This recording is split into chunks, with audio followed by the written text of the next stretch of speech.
Tales have been told since man first gathered around the fires of prehistory.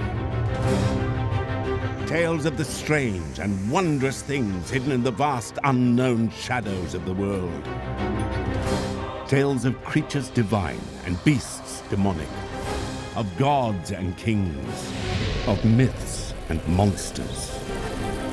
From dark forests to the lands of ice, from desert wastes to the storm-thrashed seas, every corner of the earth has its legends to tell.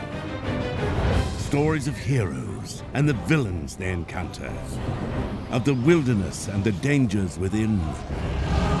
Stories of battles, of love, of order, and of chaos. But what are the roots of these fantastic tales? And why have they endured so long? In this series, we'll explore the history behind these legends and reveal the hidden influences that shaped them. War and disease, religious and social upheaval, the untamable ferocity of the natural world. And above all, the monsters lurking within ourselves.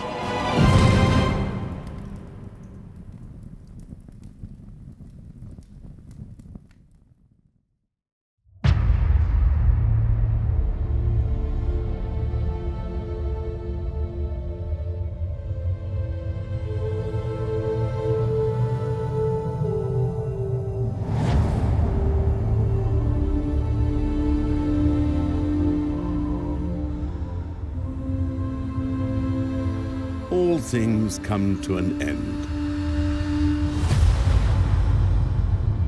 Mighty trees wither. Monuments crumble. And even the brightest star in the night sky will one day lose its luster.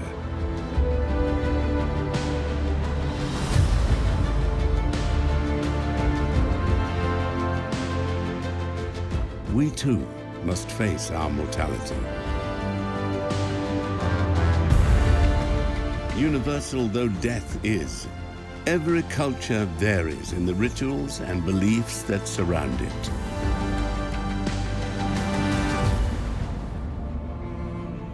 How death is dealt with tells us far more about the living than it does about the dead. What a culture thinks death is in many ways less a statement about death than a picture of the inside of a collective mind. We tend to imagine the moment of death as a moment of summation, a moment that clearly tells us what we've been.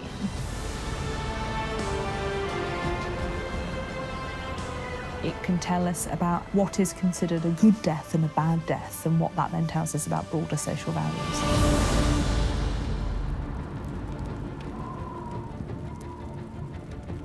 A culture's beliefs about death reflected their attitudes towards life. In their hopes for the hereafter, in their stories of resurrection and their visions of the end of the world, societies revealed what is most important to them.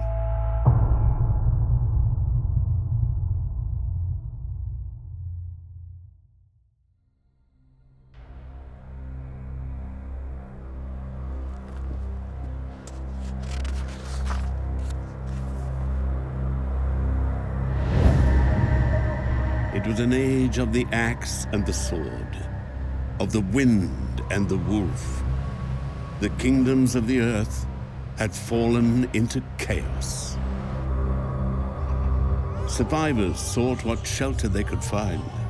For a mother and her child, the shattered remnants of an abandoned village offered comfort in these times.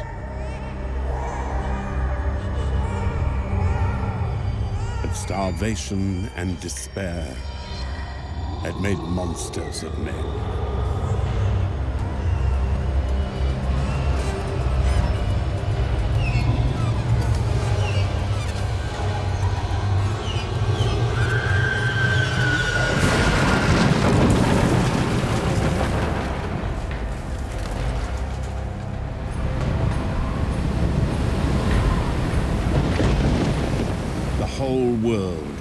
groaned beneath them. A storm, the likes of which he had never seen, scorched the sky. Ragnarok was upon them, the twilight of the gods. Death is a test of what being human means. It probes our responsibilities to family and the community, and it asks what value we place on our links to the past. The afterlife in Norse mythology was not a single place. The best and bravest went to Valhalla, but most were not so lucky. A darker place awaited them. Through a sunless valley they had to walk, along a path carved deep by the dead. There lay a land draped in fog, glimmering with misery.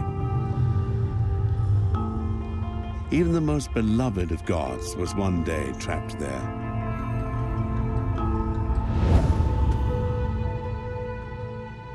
Baldur was the son of the gods Odin and Frigg. He was fair and wise and admired by all.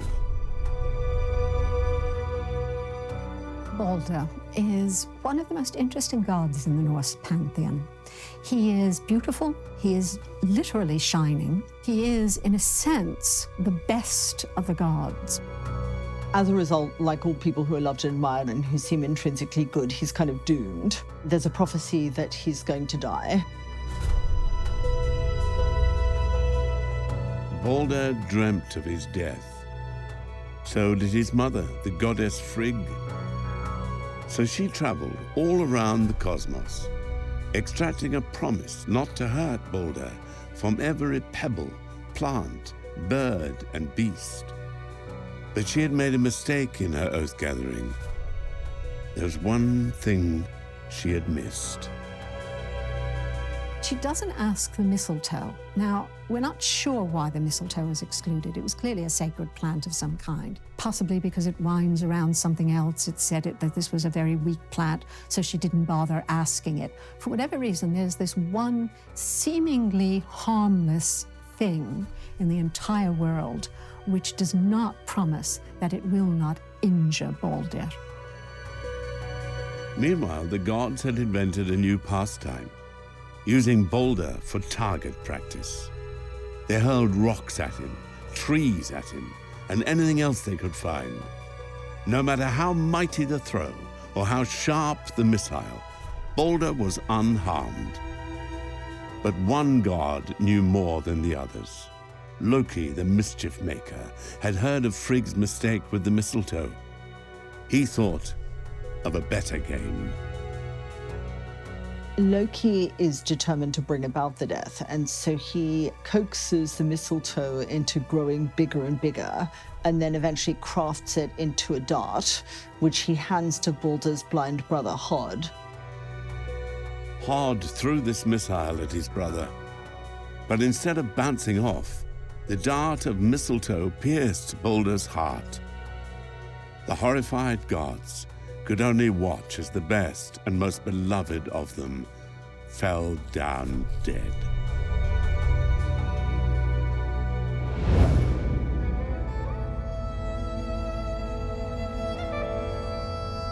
This version of Baldur's death was not of the Viking era.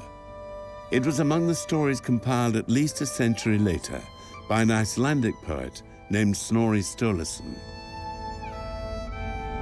He was a poet, he was a lawyer, he was a politician, he was a historian. And he wrote down many of the Norse myths. Now, what's interesting, the way Snorri writes them, he kind of writes them as a complete narrative. He kind of makes all of the bits match up with one another. So you can sort of see him selecting bits, probably making up a few bits as well, so that you get this whole history, this whole coherent history of the Norse gods, rather than fragmented myths and rather than sort of variants of fragmented myth, which is actually the normal way that you would find mythology. Earlier versions of the tragedy depicted Baldur as an aggressive warrior. But in Snorri's telling, he is mild and joyful. It's only the treachery of the wicked that leads to his death. It's one of those stories where many critics have suggested that we can detect the influence of Christianity. The whole of the Eddas were written by Christian people, and that's one of the tales that most scholars believe is influenced by Christianity. Snorri is not Christianizing things in the sense that he's kind of repressing paganism. It's much more that he's harmonizing the stories. Baldur is beautiful and he's good, and yet he's doomed to die, and he does die, but he's also resurrected. So it does have a Christological feel to it. It's a myth which I think also allows you to see how cultures are able to bridge a pagan world and a Christian world in a very creative sort of way. In Snorri's telling, a near-Christian perception of good and evil was introduced to the old tale. Loki is wicked and devil-like. Baldur is guiltless, near-perfect. Even the most perfect of us cannot cheat death, however. Like the Norse gods and their games, we may amuse ourselves to forget, but there's no getting away from reality. Death is inescapable. But as the myths and countless traditions tell us, it may not be the end.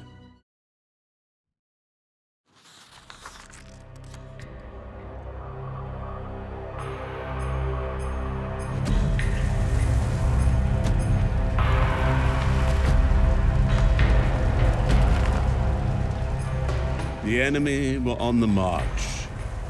Monsters and demons, giants and world wreckers. They were coming for the gods. Odin, chief among the gods, sought no counsel but his own. Long had he awaited this day. The gods gathered in their feasting hall. The rafters shook to rumor and discord. The world tree had shuddered. The Gjallarhorn had sounded. Their doom had come at last. We will not shrink from this battle. Odin silenced them all. We will face them. We will fight. We will fight together one last time. The gates of Valhalla, sealed so long, swung open. The mighty warriors of ages past marched forth to war. An eternity had they readied themselves for this. The final battle was about to begin. Valhalla was Odin's domain. The majestic hall, thatched in golden shields, was home to the bravest of Norse warriors who fell in battle. No such paradise was in prospect for the warriors of ancient Greece, however. Great heroes and lowly servants alike descended into the vast darkness of the underworld. A river stood before them there. Only those who'd been properly buried, with a coin beneath their tongue, could pay the ferryman to take them across. Nowhere is the question of proper burial more pressing, or the consequences of getting it wrong more tragic, than in the story of Antigone. Two brothers had fought for the crown of Thebes. Polynices had raised an army to unseat his brother Eteocles. In the mighty battle that followed, each had fallen to the other's sword. Their mourning sister Antigone was left to bury their bodies. But a new king had taken the throne. Creon was his name. He decreed that traitors should not receive burial. He refused Antigone permission to bury Polynices. Defying the laws of the gods, he ordered that the rebel be left to rot on the battlefield.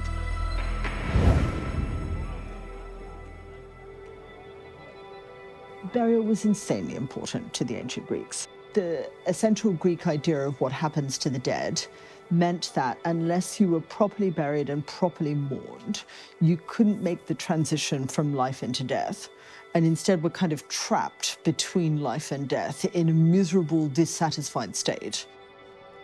The ritual itself took 3 stages. There was the preparing of the body, the carrying out of the body, the procession of the body, and then the actual internment or the cremation. You had to do the ritual right to mean they could go and be at peace in the underworld, as it were. Because it's so important, it therefore follows that for someone to be unburied struck the Greeks as horrific. All societies have rituals surrounding burial. They convey the dead from this world to the next. But they serve a function for the living as well. Funerals tell an individual's life story from the perspective of the community. It emphasises what the community sees as being valuable in the individual's life. By having a funeral, it's a way of saying, well, our society, the group to which I belong, will continue. It's also a ceremony in which the dead are sort of escorted to whatever is going to happen to them after they die, and are, in a sense, made to stay there. They're ritually a really important moment for passing the dead person into whatever happens next, and then allowing the family of the dead person to come back out of a phase of being polluted by association with a dead body, being reintegrated into society. In 6th century Athens, the rich and powerful commemorated themselves with grand monuments. By the following century, however, fashions had shifted. More modest grave markers were the norm. Something had changed. But what? In the 440s, Athens was beginning to empire build. It had been at the head of the Delian League, which had been a group of Greek cities gathered together to throw off the Persians, stop them invading Greece, that had kept banded together, but was becoming less and less a group of cooperative people and more an empire by proxy with Athens at the head. The Athenians come into money.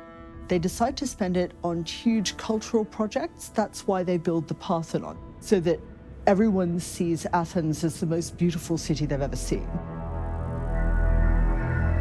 But if Athens could flaunt those new riches, its citizens had to be more restrained. Few individuals dared build more than the most modest of tombs. They were eclipsed by the thrusting imperial state. If you die on the battlefield, we start to see a way in which, rather than individual burial, people are brought back to Athens, they are separated into their tribes, and you are put into a tribal tomb.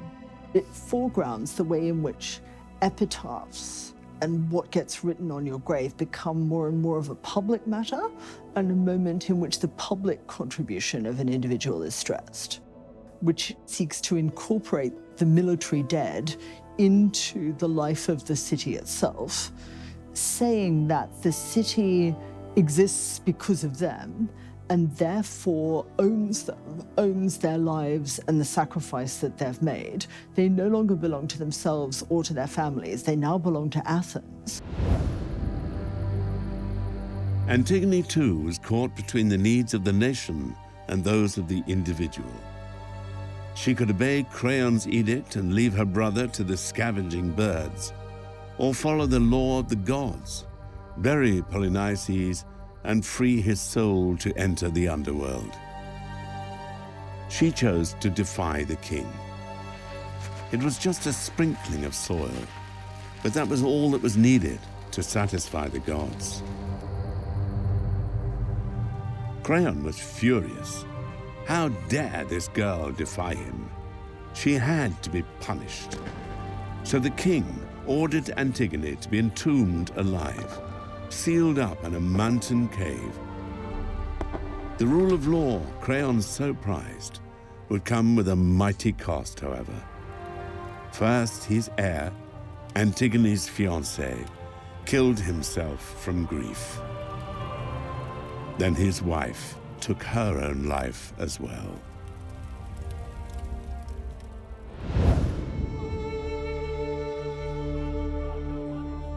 Although written almost 2,500 years ago, the tragedy of Antigone exposes tensions in society that we debate to this very day. The words of Athenian playwright Sophocles speak to us still. Antigone captures a really compelling moral tension about whether what Antigone did in defying Creon's order was right. The reason that carries on being so compelling is the battleground of what right is keeps on shifting. For the ancient Greeks, it was sort of very much about respect for the gods, about piety, and Antigone saying, well, your rule, your law does not override the law of the gods. At what point do you have to act? When must you do something in complete defiance of the law? When does it actually override everything, including your own self-preservation instinct? So the question of was Antigone right is one that every generation and every society comes to with its own sense about what right does and doesn't look like. Ancient Greeks did not believe death was the end. Their souls would wander the sad fields of the underworld for eternity. This seemingly dismal fate offered one comfort at least to those left behind. They had little reason to fear the dead. The spirits of ancient Greece could be irritable if dishonored. They could be unpleasant, but they were not dangerous. That was not a belief shared by all cultures. Centuries later, Europe would be stalked by fears of unhappy spirits seeking revenge, and of the undead who feasted on blood and flesh.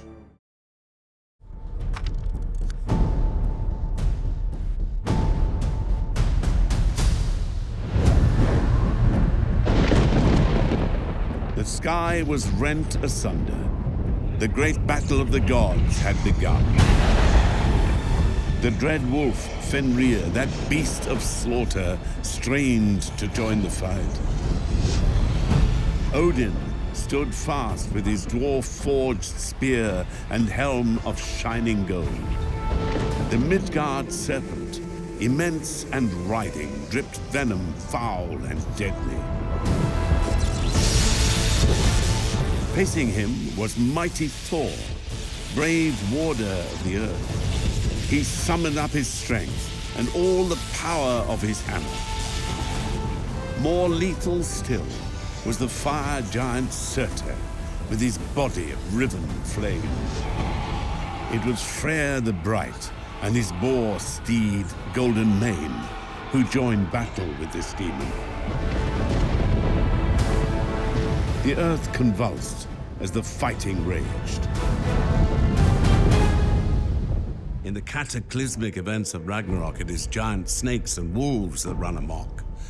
Yet perhaps more frightening and more fascinating are the monsters closer to humans, the ones that walk amongst us, the ones who look like us, the ones who were us.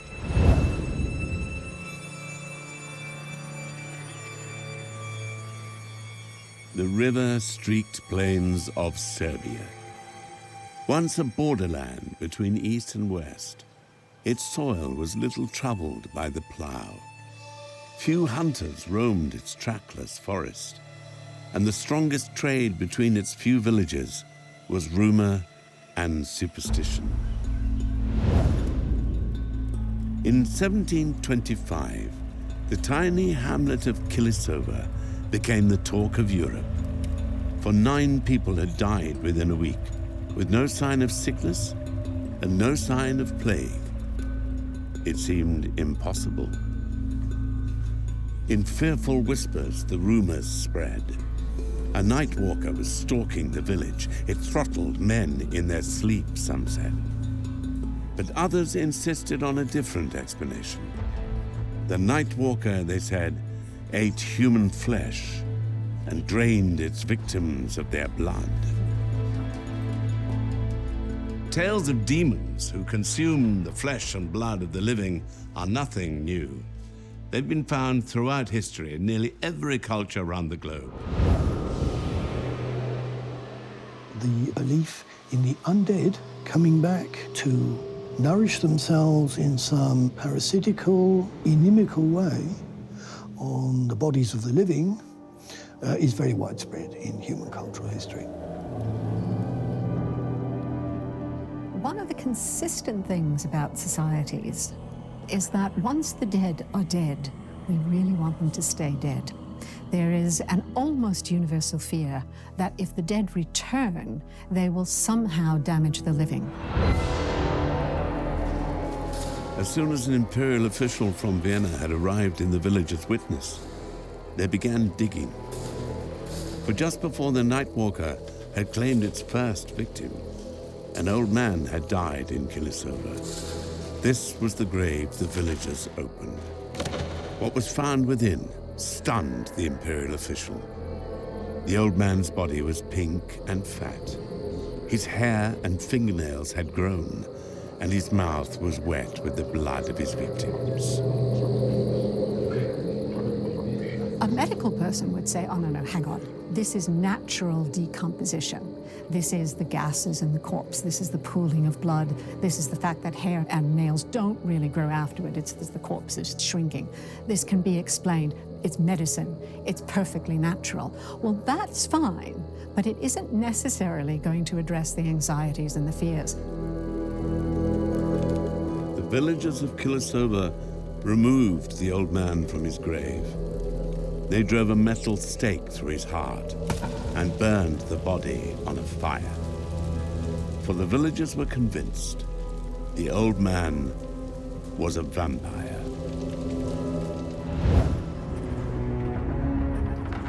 The folklore vampire is essentially a revenant, a dead person coming back. They're wrapped in their shrouds, often they're bloated, slavering, and they cause death more by contagion. They're not bloodsuckers to start with. Of course, it is fascinating that a third category arises between the world of the living and the world of the dead. It's inexplicable, and it's possibly threatening, possibly liberating. The story of the Kilisova vampire soon made the newspapers in Vienna and far beyond. A vampire panic was spreading across Europe. Inevitably, it left its mark on wider culture. In 1816, a group of authors and poets held a ghost story competition. Famously, it led to Mary Shelley's novel Frankenstein. Another contribution came from Lord Byron. He started a novel about the foul feeders of Eastern legend. He never finished it, but his friend, John Polidori, was inspired. He wrote a short story based on it.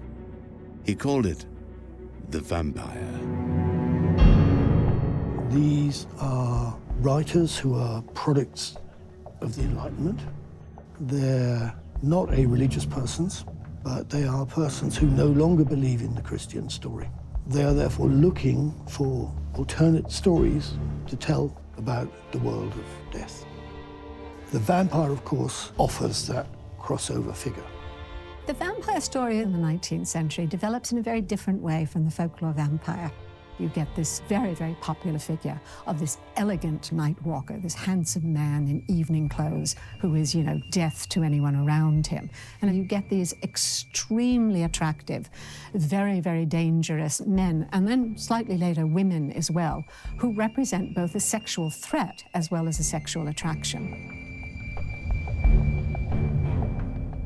No vampire is more alluring or dangerous than the one created by Bram Stoker in 1897. His creation, an ancient nobleman called Dracula, comes from the East to infiltrate Victorian Britain. Dracula, who wants nothing more than to dress up in English clothes and to come to London with its teeming millions, is in fact a story of reverse colonialization.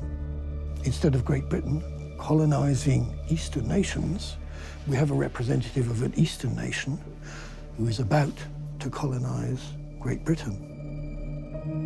He's an outsider. He's an element of pollution. He's an element of destruction, who is both attractive and repulsive at the same time. Stoker himself was an Irishman. I mean, he knew what exclusion and conflict was like. So suddenly the vampire story, in terms of a literary story, has emerged into something where you can really, really critique the world. It seems to me that the issues in Stoker's Dracula are issues which are still anything but resolved in today's culture, and I think that's why we keep coming back to them. More recent entries in the genre have seen vampires terrorize the suburbs of Stockholm, the post-apocalyptic wilds of Los Angeles, and, most frighteningly of all, American high schools. Our fascination with vampires, it seems, is as endless as the demon's own thirst for blood.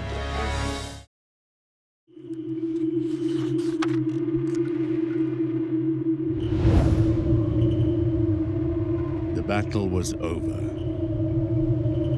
One by one, the greatest of gods had fallen.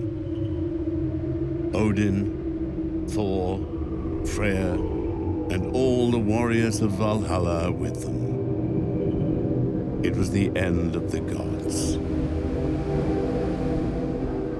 And it was the end of the world.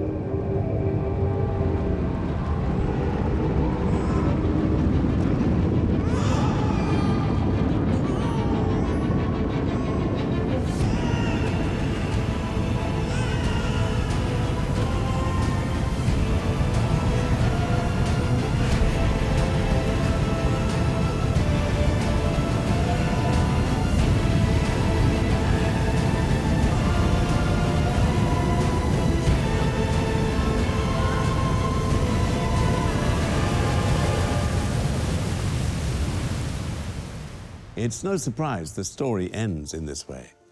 Floods are one of the most common motifs in mythology.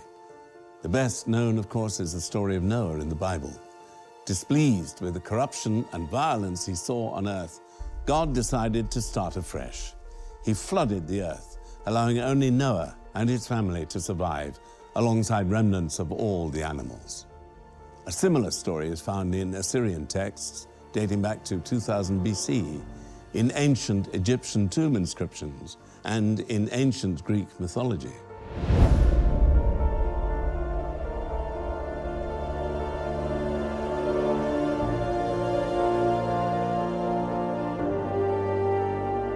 Phrygia was a harsh land, cold in the winters, hot in the summers, and arid all year round. From northern steppes to southern hills, the stony earth bore neither fruit tree nor olive. But among its coarse plains and exposed ridgetops, there was once a village.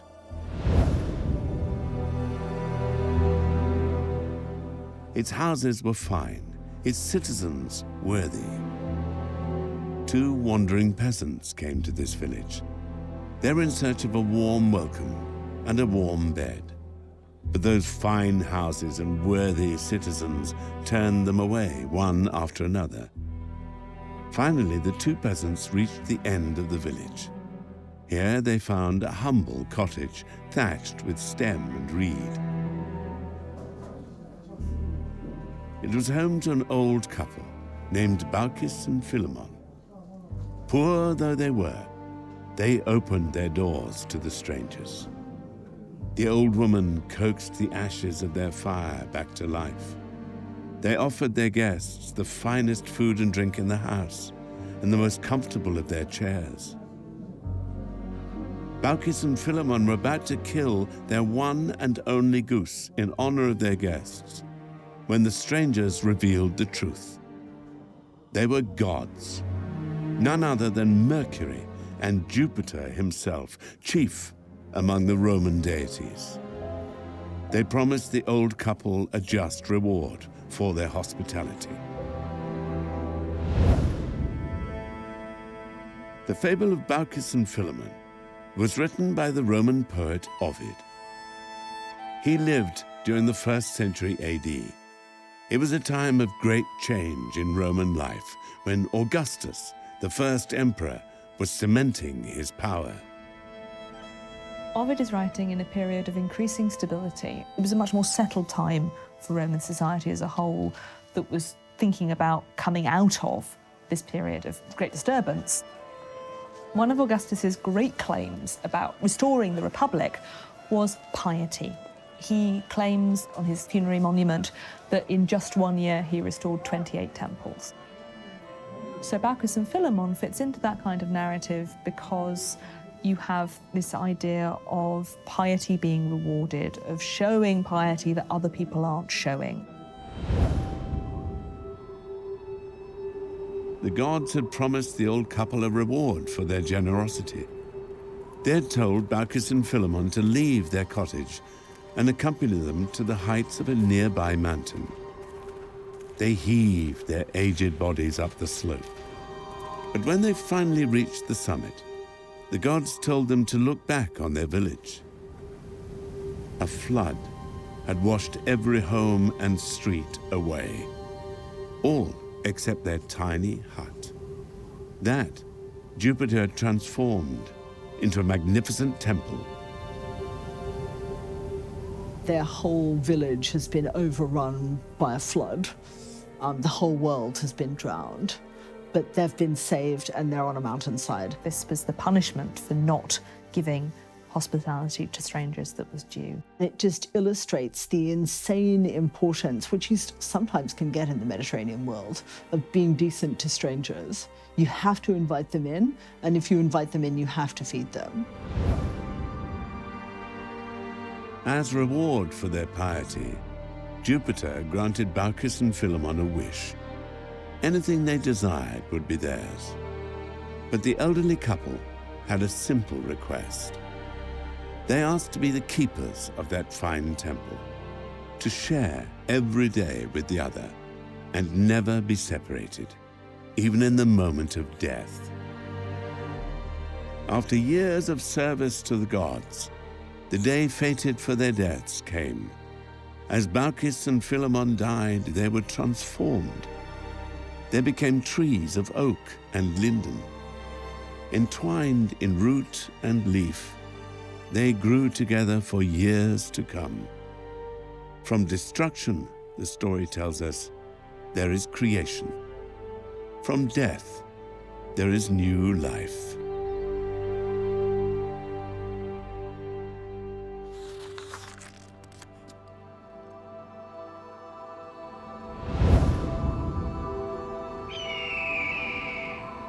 The gods were gone, consumed by Ragnarok.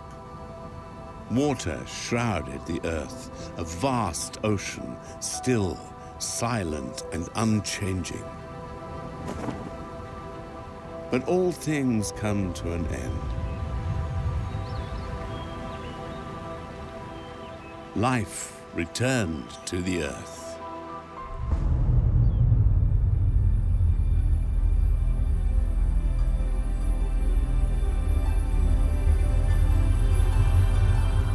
So the cycle of life begins again. And with new life, there come new stories. For human beings have always been storytellers. In the myths and legends we remember, and those we choose to pass on, we are links in a chain, stretching back millennia. Part of an eternal dialogue between our past, our present, and our future.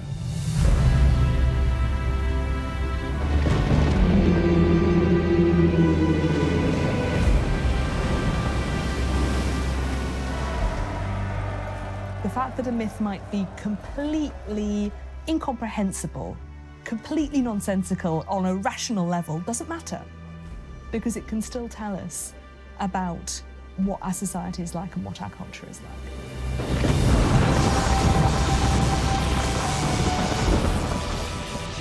A myth tells us what we believe to be the case. It also offers us, in those terms, means of resolving ethical, social, cultural conflicts. everyone thinks of it as a narrative, a way of encapsulating the things that are important in society, and not always the positive things. They are really telling us about the dynamics in the society in which they're told. I think it's very important that people sort of go on probing things with myth. An awful lot of our lives and our decisions are actually not about reason and not about planning. They're about emotions. Mythology is a guide to that. It's a way of understanding the way we feel, not the way we think.